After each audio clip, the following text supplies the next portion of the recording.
What's the meaning of cryptic?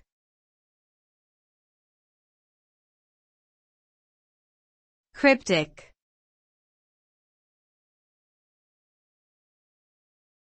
Cryptic.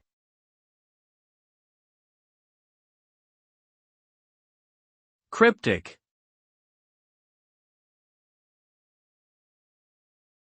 Cryptic.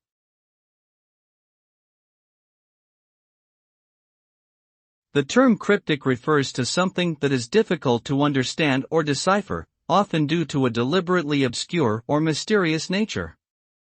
When something is described as cryptic, it can be seen as intentionally vague or hidden in order to keep a hidden meaning or message.